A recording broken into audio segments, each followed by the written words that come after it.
মাদক কিছু ঢুকাই দিয়েছেন, আপনারা নিজেরাই ঢুকাই দিয়া একটা ভালো লোককে আপনারা রেজিস্ট করে নিয়ে গেছেন। নিয়ে গিয়ে আমরা আমাদের ভাষায় রাজনৈতিক ভাষায় বলি চাষাবাদ করছেন। আমি ওনার উদ্দেশ্যে বলবো, বিগত দিনে আমাদের এই মিরপুরে না শুধু সারা বাংলাদেশে পুলিশের যে নির্যাতন, সেই নির্যাতন জনগণ ভুলে নাই।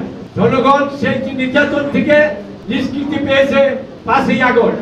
সেটা যেন সুন্দরভাবে থাকে, আপনি সেই সহযোগিতা করবেন। এখানে দেখা গেছে যে কিছু সোর্স, আপনাদের কিছু সোর্স পাঠাইছে এলাকায় এলাকায়, সেই সোর্সের আইসা অযথায় আমার বাসায়, কারো দোকানে, কারো ব্যবসা প্রতিষ্ঠানে আপনারা ইয়াবা ঢুকাই দিচ্ছেন।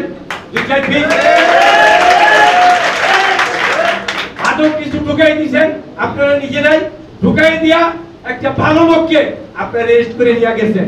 নিয়ে গিয়ে আমরা আমাদের ভাষায় রাজনৈতিক ভাষায় বলি চাষাবাদ করছেন, চাষাবাদ করে খাইছেন। এটা যেন আর না হয়, এটা আপনাদের কাছে আমার অনুরোধ। ইভেনকি আপনাদের অনেক পুলিশ সদস্য আমরা দেখছি, তারা এই তোর কাছে কিছু আছে তোকে চেক করবো, ওইলে পকেটে হাত দিয়া আগে মুঠে মুঠে নিয়ে আপনি কিছু ঢুকাই দিছে। আমরা কিন্তু এগুলা ভুক্তভোগী, আমরা একটু ভুগছি। আমি আপনাদের কাছে অনুরোধ করব, আপনাদের সবার কাছে অনুরোধ করব, প্রশাসনের কাছে অনুরোধ করব, মানুষ যেন, জনগণ যেন এর থেকে নিষ্কৃতি পায়।